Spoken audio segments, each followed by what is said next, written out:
Some people say that mass immigration into the United States can help reduce world poverty. Is that true? Well, no, it's not. And let me show you why. This gumball represents the 1 million legal immigrants that the United States has taken every year on average since 1990. Now, who in the world deserves our humanitarian compassion? The World Bank has one measure of the desperately poor of the world. They make less than $2 a day. And how many people make less than $2 a day in the world? Well, let's start with Africa.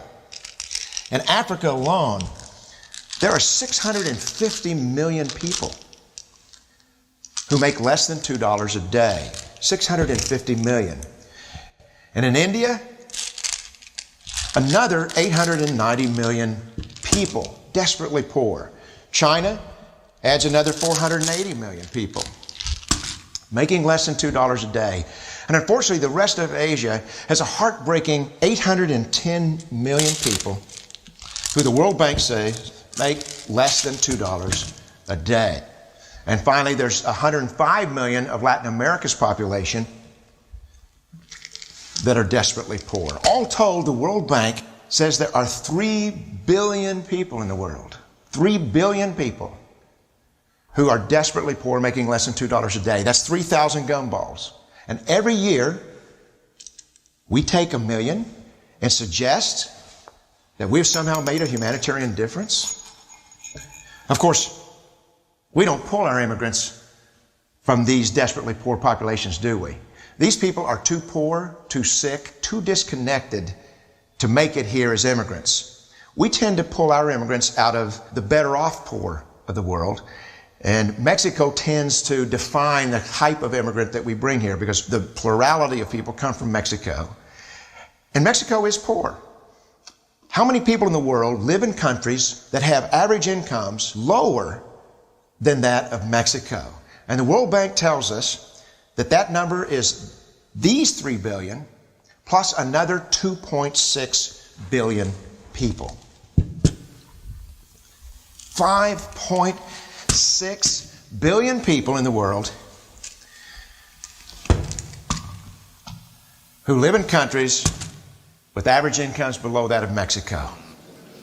That's 5,600 gumballs. And so what is it that the elites are telling us? They're telling us that when we take this 1 million immigrants,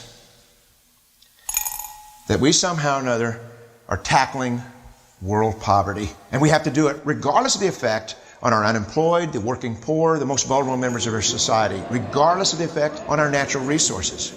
Even if we went by the most radical proposals in Washington, which are to actually double our immigration to 2 million a year, which would totally overwhelm our physical, natural, and social infrastructures, we couldn't make a noticeable difference. And we may be really hurting the impoverished people of the world because the million that we do take are among the most energetic, often the better educated, certainly the most dissatisfied people that if they did not immigrate would be the agents for change to improve the lot of all the people in these countries. The true heroes in the global humanitarian field are the people in these countries who have the wherewithal to immigrate to another country, but instead stay in their countries, to apply their skills to help their fellow countrymen. Unfortunately, our immigration system tends to entice these very type of people to abandon their countrymen. The impossibility of making even a dent is actually worse than it looks here. Because last year, when we took 1 million immigrants, these countries added, births over deaths, 80 million more people into the impoverished population. And this year, Congress is bringing in 1 million legal immigrants. And this year, according to the United Nations, these countries are expected to add another 80 million people.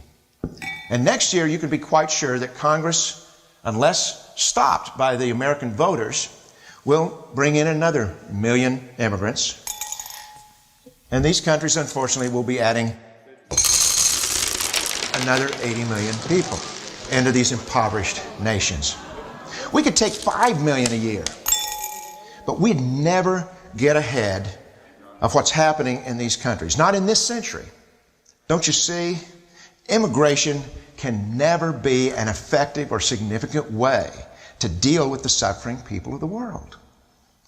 They have to be helped where they live. 99.9% of them will never be able to immigrate to a rich country. There's no hope for that. They have to bloom where they're planted. The only place that 99.9% of these people can be helped is where they live. Let's help them there.